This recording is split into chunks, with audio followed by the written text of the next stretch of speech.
Good morning, members of the S Avenue Church of Christ. This is Rick Jackson, and I have a little message for you. I didn't want to send you a bunch of stuff to read off the bat.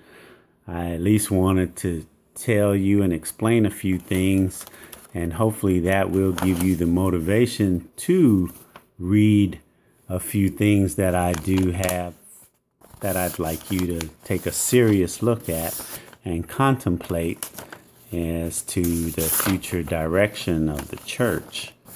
As you know, I came in 2002 and I placed my membership the week after my dad was funeralized down in Miami. And I came to work. I came to roll up my sleeves and get to work. And of course, 2 years after I placed my membership, I got the opportunity to work because our church building was totally destroyed. So I tried to help as best I could. Well, one of the things I did was I helped facilitate the Chosen Few's practice rehearsals. We hosted them in our home for 5 years straight until we were able to acquire those 2 houses that the church now owns. And I also was a part of the building process. I introduced the men on the building committee to one of my patients, Curtis Hossein, who helped us get on the right track as far as site plan review, which is required before you can build any commercial building in the state of Florida. And what site plan review does basically is just analyze the lot that you're looking at, and they tell you what size building you can build, how much parking you'll need for that building, and how much drainage you'll need. Once those parameters are set, then you can hire an architect to draw a building up to the size that whatever that limit or restriction was that they gave you based on the site plan review. So we were able to get all that done. However, the financing part didn't go so smoothly mainly because of our financial record keeping was not as good as it should have been. And by that I mean we had 3 sets of records, basically. We had a set of bank records, which is the bank statements. We had a set of financial records, which was basically the count of the collections on Sundays. And then we had another set of records, which was the envelopes, which is, what you put your money in when you put it in church. So the problem with those 3 sets of records is none of them agreed with each other. We had 3 sets of records and 3 different totals. So that right there tells you our accounting system needed some help. So I'm going to try to avoid a lot of detail and just kind of like skip over and give you a summary. If you would like more details, though, feel free to read the petition that we gave to Brother Young on January the 30th of this year. And basically it just requested him to help us get the church in compliance. That was our main issue. We want to be in compliance and be in a position to be able to refinance the loan on the church come September 2016. Actually, if we were in compliance now and we had our records together now would be a prime opportunity to refinance the church's loan, because rates right now are as low as they've been probably in most of our lifetimes. And I don't know, once they go back up, I don't have a crystal ball, but I don't really see them coming back down to the levels they're at right now. So that is something that an astute businessman would really take advantage of. I mean, I did. We had a mortgage on our office, which was 7 7/8 or something like that, and we refinanced it, and we paying like, I think it's 2.89 and 3.16 or something like that. It's half of what it was, though, and that's where we should be. I mean, If we were to refinance our church's mortgage right now and got a rate, say, of 6%, that would save us, I think it was $350,000 over the life of the loan. And if we got it down to 5%, that would save us upwards of $500,000. So things like this really need to be addressed in a timely fashion. And if we had our bookkeeping system in place, which when I stepped down from the eldership and the assistant treasurer position was in place, and I'll give you a little background on that very briefly. During my tenure, my little short tenure as assistant treasurer, I was able to download the church's bank accounts, and all except one. And I was able to get all that on a Quicken program that I loaded on one of the church's computers. And we had all part of 2012, all of 2013, and part of 2014, January and February to be specific. February the 12th was the day that I stepped down, my dad's birthday. And the reason that I stepped down is because, as you all know, Jesse passed away. I think it was the last day of January or the first day of February. And right after that happened, I was expecting, to get a call or something that say, hey, Mr. Treasurer, or, it's time for you to do your job. But what happened instead was someone stepped over me, grabbed a checkbook, and that was the last I heard of it. So once that happened and I waited for a call or some kind of communication from Jonathan, I never got anything, never called me, never said anything.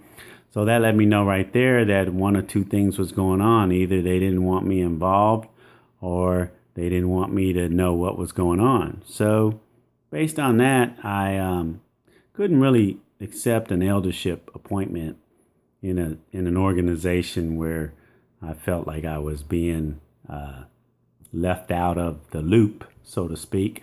And especially since I had emphasized that one of my main objectives was going to be to provide the membership with quarterly financial reports and year-end financial reports and statements, such like detailing the expenditures, the income, and the status of the mortgage balance, the bank balance. I wanted to make everything transparent, so you wouldn't have to wonder what was going on. All you had to do was look at the financial report. But anyway, since I could see that was not going to be easily accomplished under the current hierarchy, I chose to eliminate myself from that position because I felt it would be best for all involved that I step down, because I'm the type person, if I take over a job or if I accept a job, I'm going to do it to the best of my ability. And if I can't do it to the best of my ability, then I'm not going to do it at all. I'm never going to half do anything. My dad always taught me it takes twice as long to do it wrong because you have to do it twice.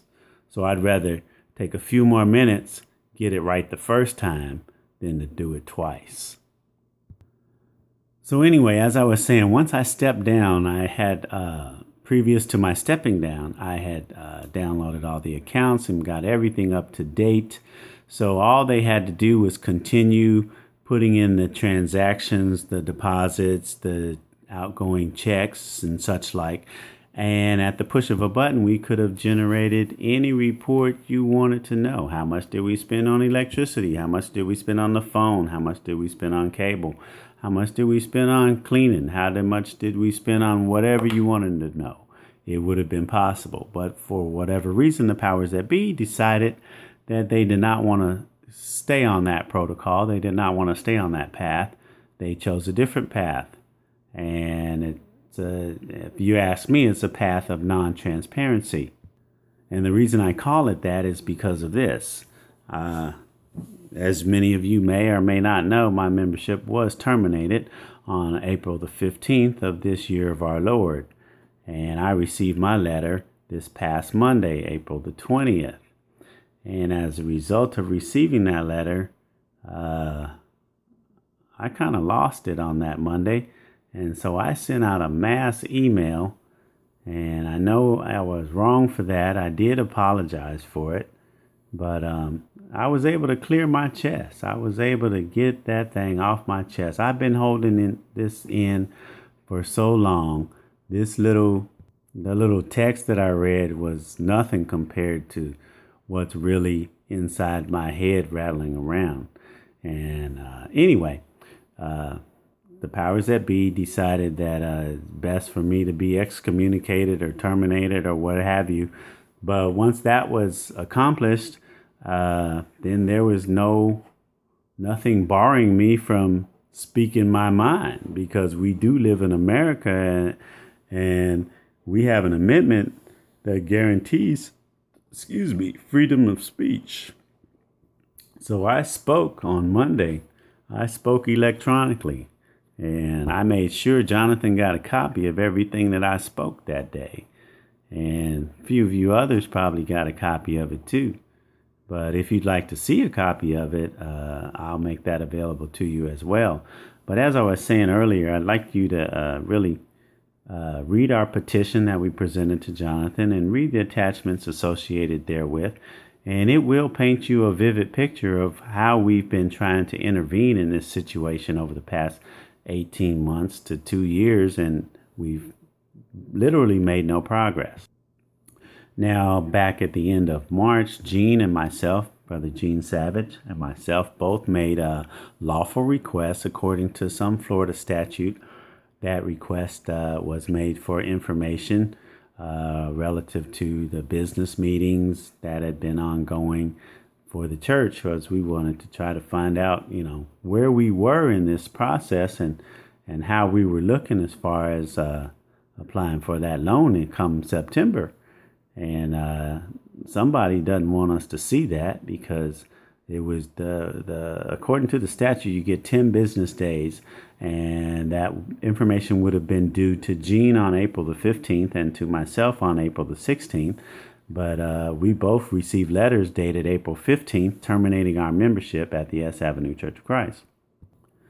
Now, usually it's been my experience when someone won't disclose something about financial matters, there's one or two things going on. Either they're trying to hide something, or there's something they don't want you to see. Now, I don't know what the case is here, but I'm going to assume it's both. But what I would like you to do is don't take my word for anything. Look into everything that I'm telling you. Verify it. Find out for yourself that if what I'm saying is in fact true. I would not lie to you, but I don't want you to just take me at my word. I want you to check it out for yourself, because that's the best way to know something, is to check it out for yourself. And in the meantime, we are requesting that we have a church hearing relative to this termination that we've received. And I don't think it was fair how the termination was done, because apparently it was done unilaterally without a church meeting. As normally when members are going to be withdrawn from or excommunicated or terminated or whatever you want to call it, usually the church is privy to that information, and usually that person is also privy. They've received warnings, etc., and they've been met with several times over, before they just get kicked out. They don't just up and just kick you out without any kind of forewarning and saying, hey, if you don't stop this behavior, we're going to have to withdraw from you. That never happened. So anyway, I'm hoping all of you will attend that and help us lobby for that under the powers that be.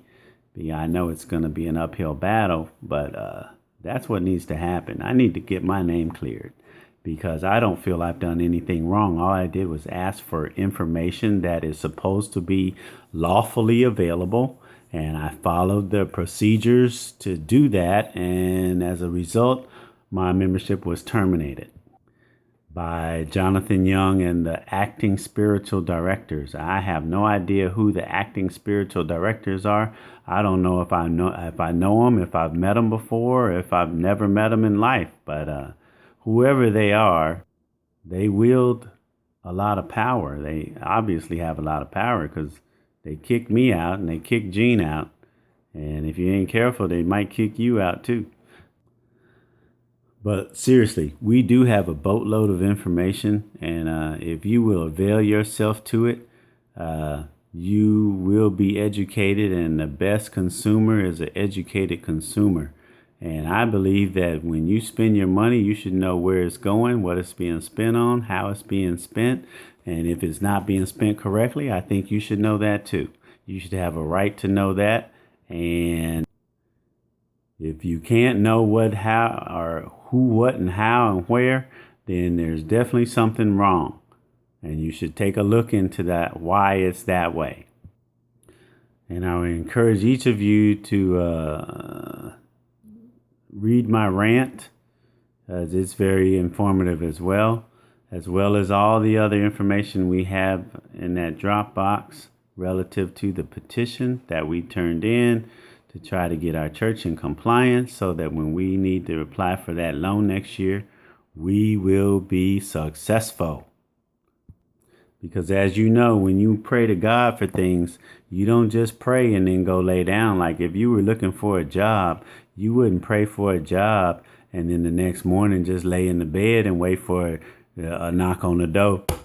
Who is it? Job. No, it doesn't work like that. When you pray for a job the next morning, you got to get up and get out and get busy and go find it. And it will be out there, but you have to work towards it. And that's the same thing we need to do here and now. I want God to bless each and every one of us, and may He bless you real good. And if you have any questions, please feel free to call me, text me, email me, and I will do my best to answer your question.